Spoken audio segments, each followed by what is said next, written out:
Namo tassa bhagavato arahato samma sambuddhassa.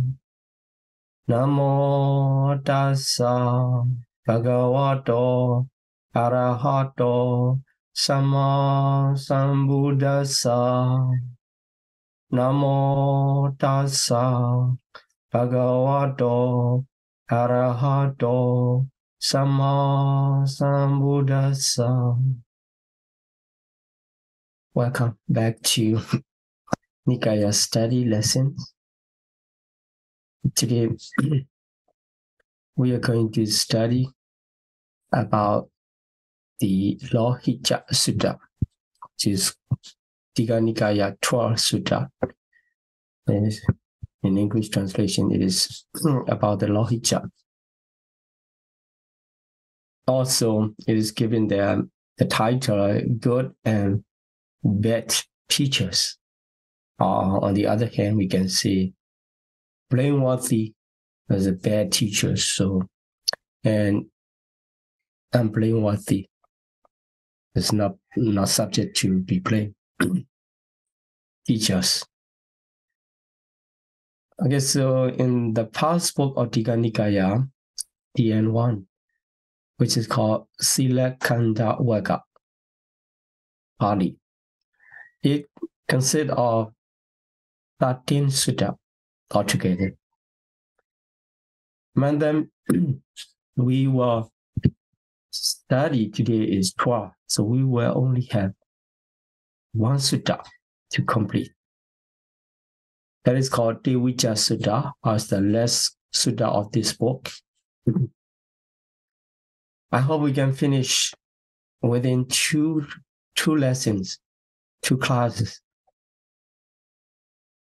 including review on the 5 mandate hindrances.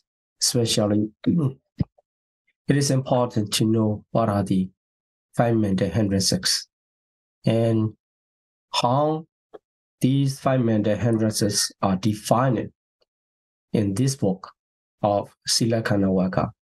So, if you have time, I suggest you to review where these 5 mandate hindrances are explained and why they are important to know. Okay, so for today's lesson, we will study about the Sutta, here, or Lohita Sutta. Then, as usual, we have an introduction about the Sutta, how it was preached, in which story, and where. So during the time the Buddha was traveling around the Kosala, it is one of the, you can say during that time it is a country ruled by the King Kosala. So the name also the Kosala. And the Buddha was traveling around with 500 monks. Is considered as a large number of company. Then arrived to Salawatika. Salawatika, this is the name of, and when the Buddha arrived to Salawatika, then the one who the Brahmin called Lohita. We already have this kind, he was given the royal power by the King Kosala. Then he was living there. The remarkable issue is the Lohita, the Brahmin Lohita, has the even line of reasoning because something wrong conclusion through reasoning. Pāļi word is used as the Ditthikata. it is not say round view, because the word ditthi in many places it represents round view. But here, because he followed to his own reasoning and make conclusion, it is not correct. That's why it is used as the ditthigata, and the translation is giving us even line of reasoning. So we can see how he make his own reasoning and conclusion. Here, his reasoning is, suppose a ascetic or Brahmin, through his own quest, he will probably find or discover a good doctrine or a good achievement for the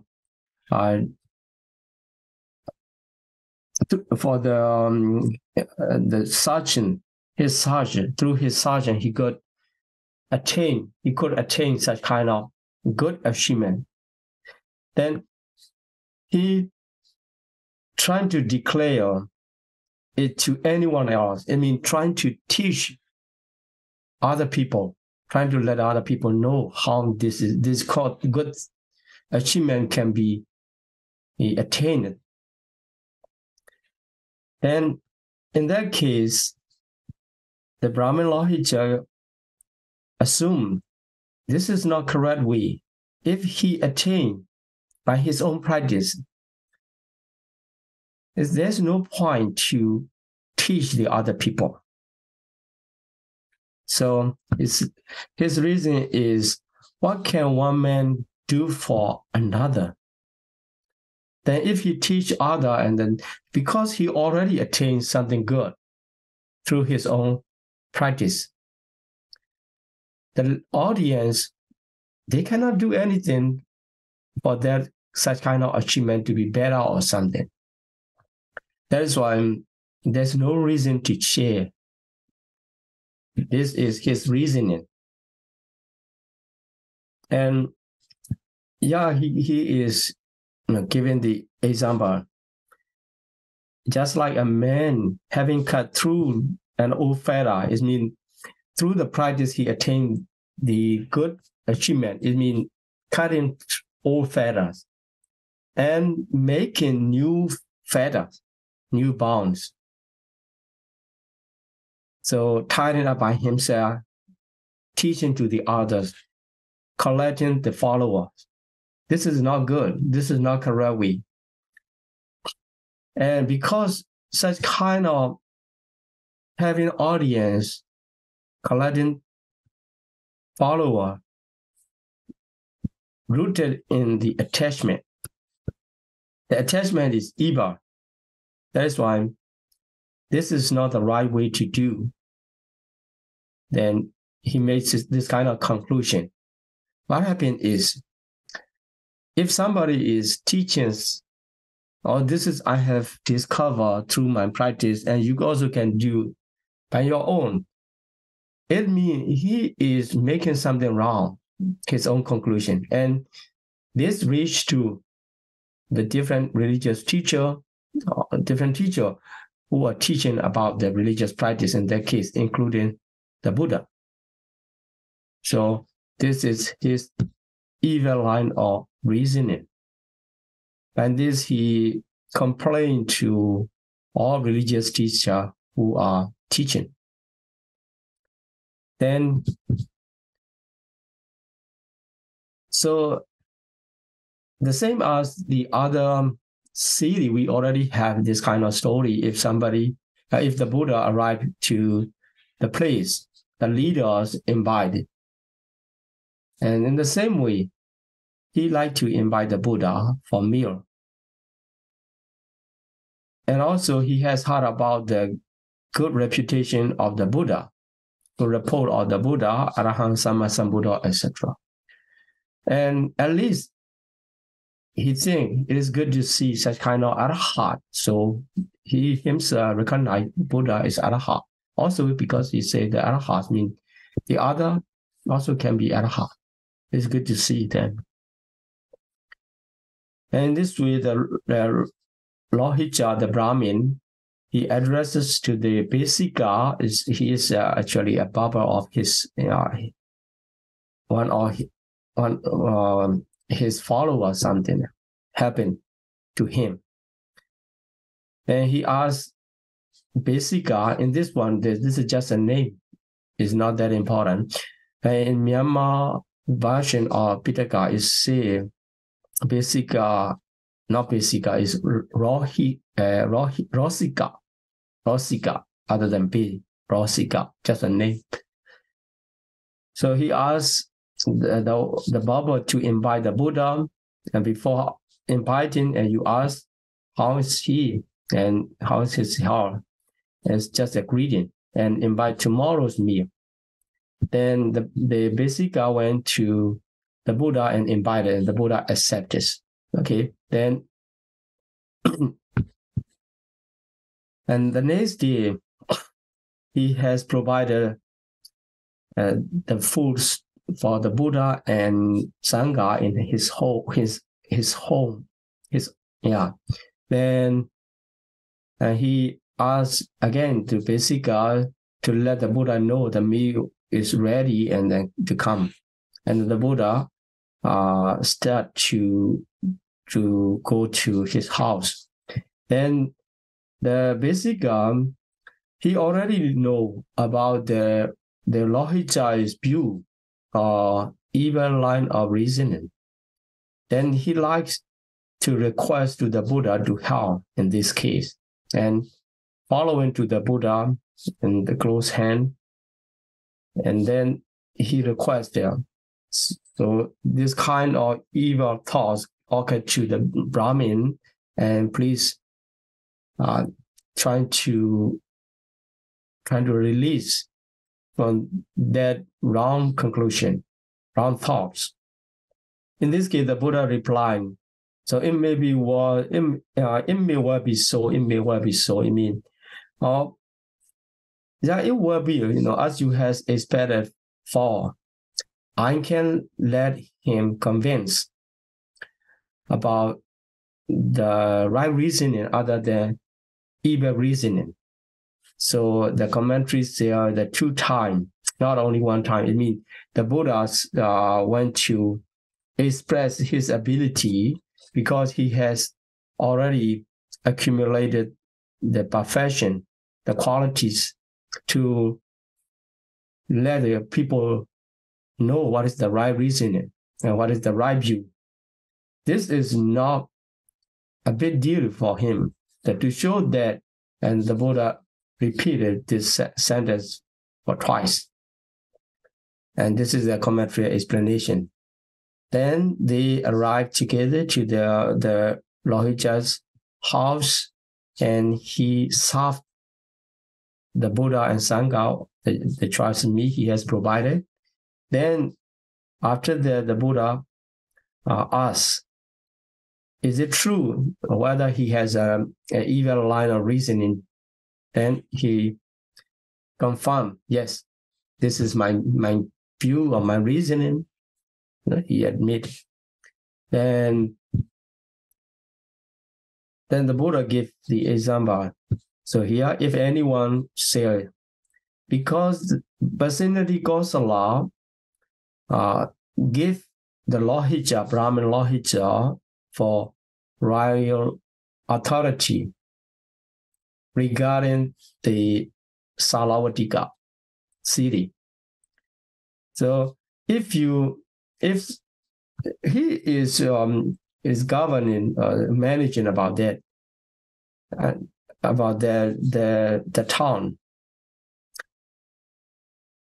But in this case, if somebody said that Brahmin Lohija reside in Salavatika and he should enjoy, he should enjoy the entire fruits and revenues of Salavatika, whatever profits come from the Salavatika. He should enjoy, not giving anything away to others, including his family member and followers, attendants, employees. Actually, because he owned this and he should enjoy everything. if somebody say in this way, so the Buddha can ask him, that person saying in this way, be a source of danger to your tenants. I mean, those who are living depending on you, depending on your business.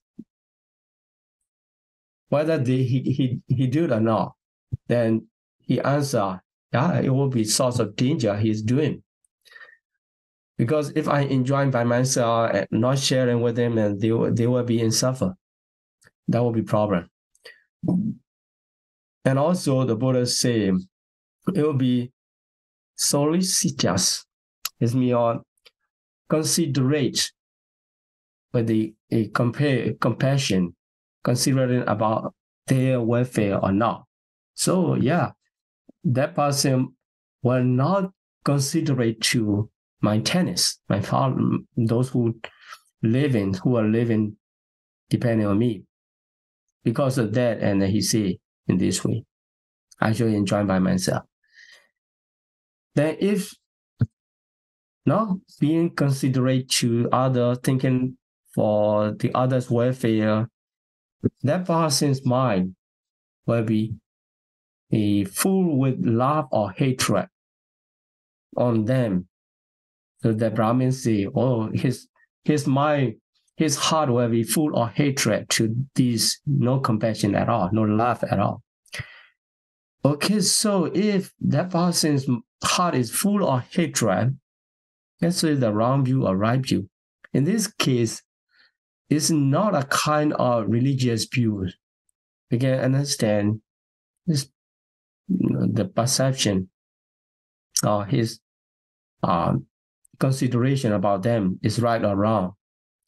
So somebody keeping hatred, through the hatred he is thinking, his thought cannot be right. That's why he says it's wrong view. Then the Buddha said, if somebody at that person keeping wrong view in his heart,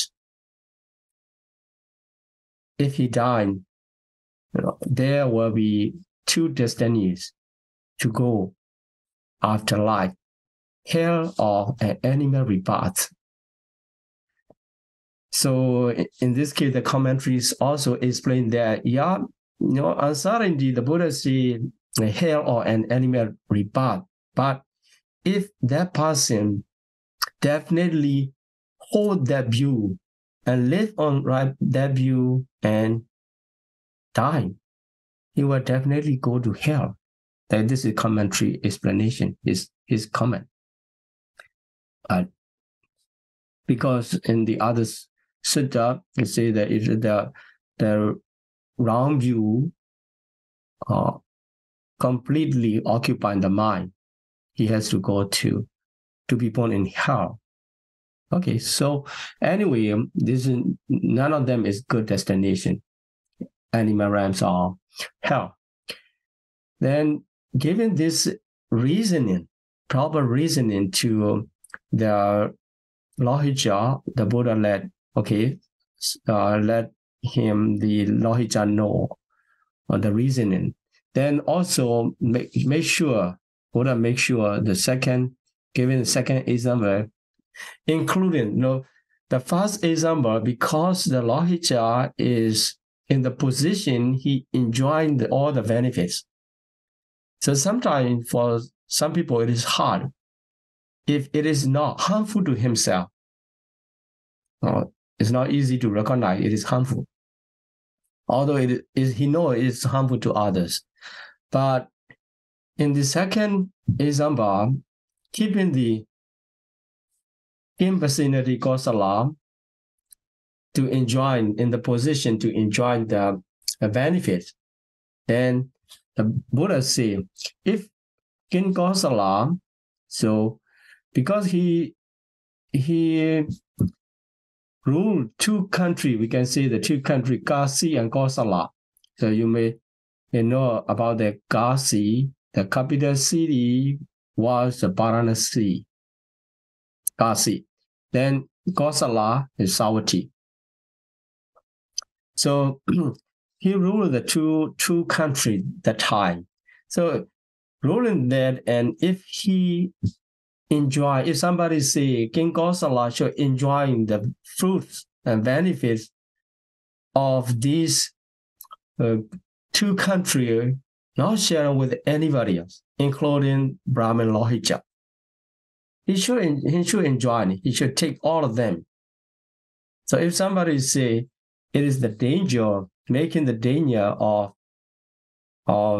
those who are living depending on the King Kosala, taking his salary.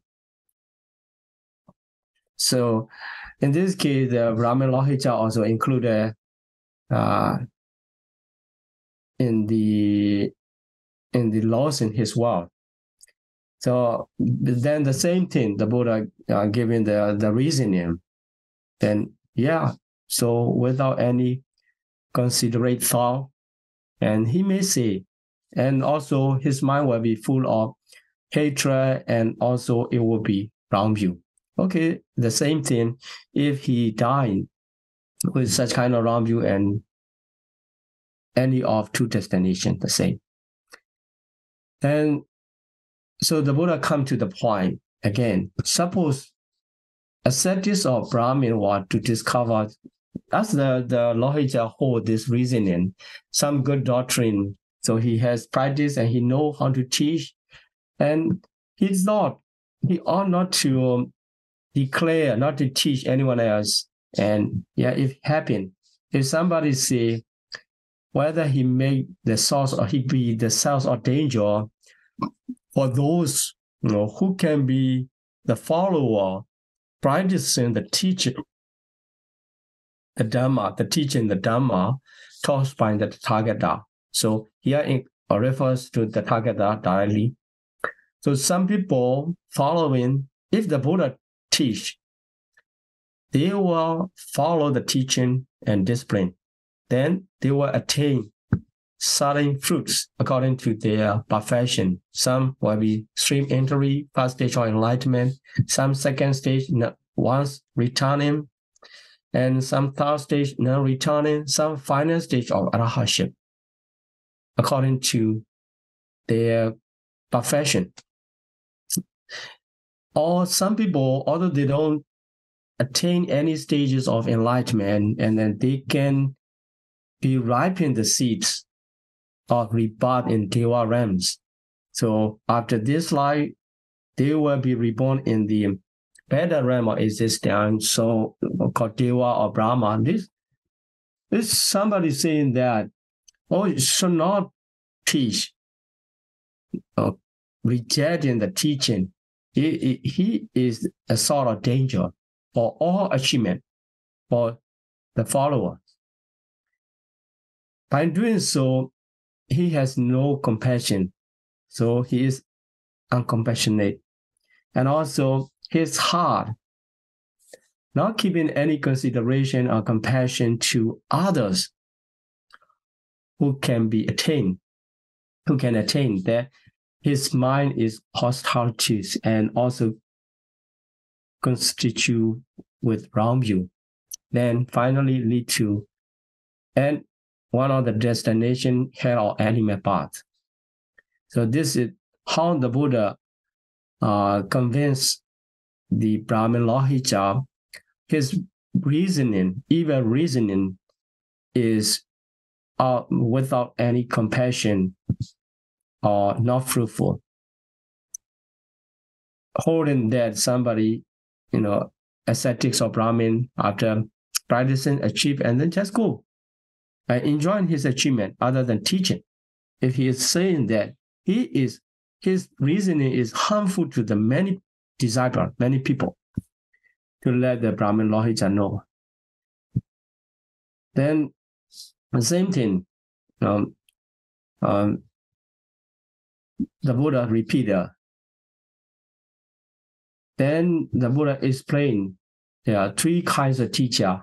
Okay, so in this world, because you were already making this kind of reasoning, and I want to introduce 3 categories of teachers in this world.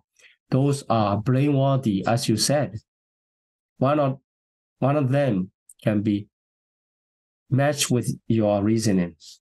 So if anyone blames such teacher, such kind of 1 or 3 teachers, his blame is proper.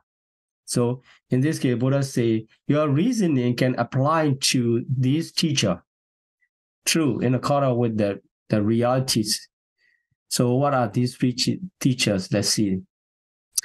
Then the first one, he gone forward. He started his own search for the good achievement, to understand something through his own practice and approach into the ascetic lives.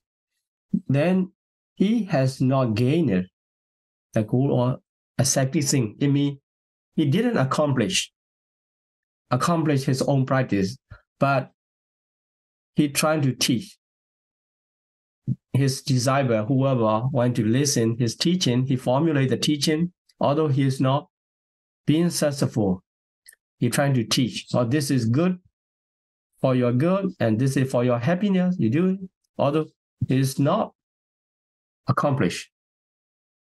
Then the follower, the pupil, although they come to listen in the ascetic groups, in that case, during the time of the Buddha, different leaders hosting their audience, but his disciple, his pupil, don't wish to listen to his teaching. They don't believe it to attain something good through his practice or something happiness. Then also they don't arouse thorough enlightenment, or is hopeless. And also the teacher's instruction are faultless. There's this kind of rejected actually. So, or disrespected. In this case, because in both sides, he could not accomplish by his own practice, and he could not let the other people understand about the good practice. In both sides, he is not successful. So the Buddha gave a man, example of a man who are not trying to approach to the woman, trying to approach to the woman rejects her and then hasten to the other side, and he just trying to embrace from behind, that woman who does not have any affection on him. It's not meaningful at all. So this kind of teaching, this kind of action of teaching is considered as the action or the doctrine based on attachment. He's just trying to be a religious leader without accomplishment of practice, and also not being successful in the proper teaching. That's why he is the first teacher who is blameworthy teacher, the first one. Okay, so for the second one, the same thing, he has not gained, and he teach. But his pupil wish to hear, they wish to listen to their teacher's doctrine, and also they arouse a thorough enlightenment. But the teacher's instructions are not taught. Then in this case, because of his weakness, he is not being successful.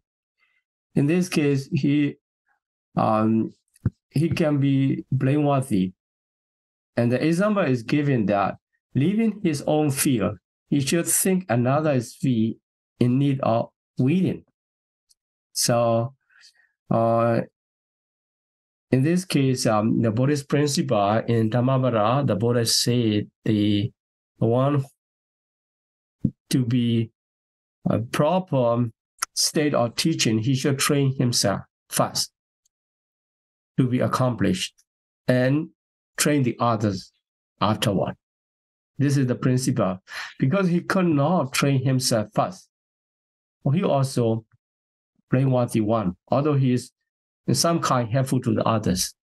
It's just like they are the within the others feel, other than he emphasized his own practice. Then the third one, he accomplished his practice, gaining the goal of asceticism for himself. But when he teach to others, although he teach properly, and the other, they don't wish to listen to him, his instructions are disrespected. Also, he is blameworthy. He should be blamed too, because he is cutting through old feta and making new one, just like the Brahmin Lohija make conclusion. So here in this case, although he attained through his own practice and give the proper teaching, why he is still be blameworthy? He should be blamed. From his side, it seems good, but the reason is for disciples' side, for the pupil, they are not willing to listen. Okay, so if they are not willing to listen, and he should stop there teaching, and he should enjoy his achievement. If he stop there, and it is not blameworthy. If he keep trying to teaching, or this is a kind of making something new, improper way. So in this case, if the pupil, they are not willing to listen, and giving more Dhamma talk, more and more forcing. This something like no respect to the Dhamma. If he respect to the Dhamma and the value of Dhamma, he should know when he should stop. And now, regardless of the Dhamma's value, and he just trying to push other people to listen, giving a different kinds of attraction or something.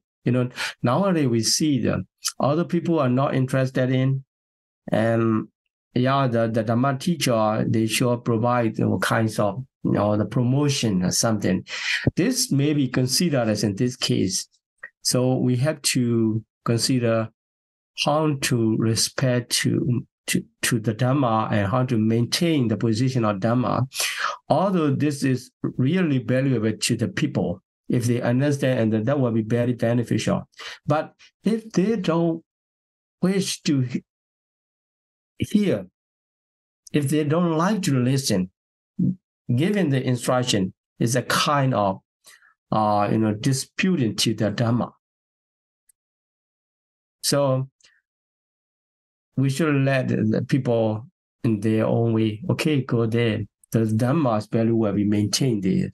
So Dhamma, for that case, Dhamma, we can say that Dhamma is for the wise, who has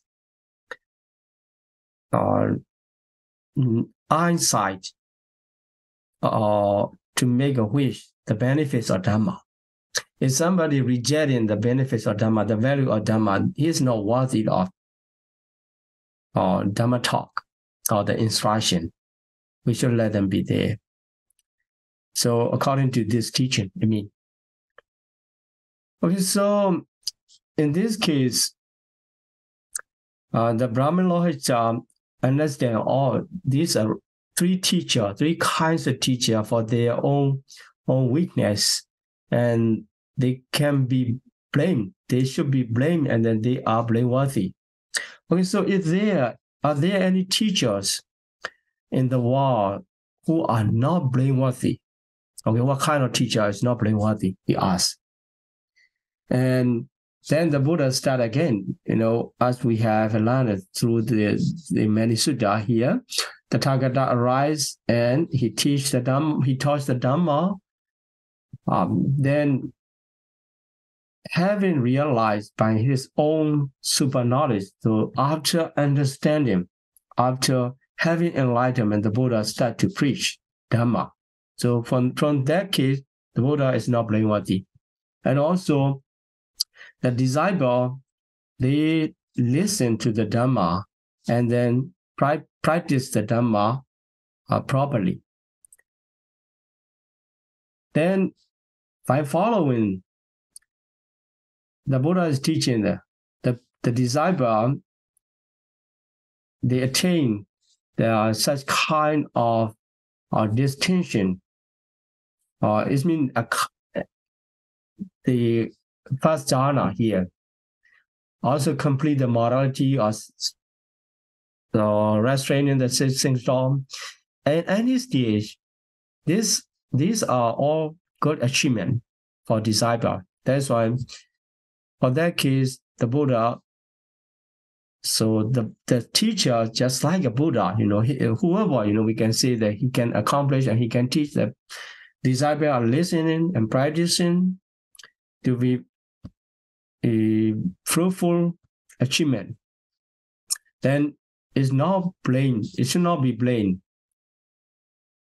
Then if somebody trying to blame such kind of teacher, it is improper, untrue. Then, so keep explaining their further achievement, the higher three jhana also, and also various kinds of insights just mentioned, as mentioned in the Sutta number 2, Samanyaphala Sutta, and throughout the line of achievement. So he is not blameworthy, such kind of teacher. And also realize the Four Noble Truths and reach into the cessation of the corruption, asvakya jnana, the higher achievement. So the teacher, the disciple of the teacher already attained, and such kind of teacher is not blameworthy. If somebody trying to blame him, and it is not proper way. So the Buddha explained to the Brahmin Lohija. So altogether, we can understand the 4 kinds of teacher. 3 kinds are blameworthy, and 1 kind, final one, is not blameworthy.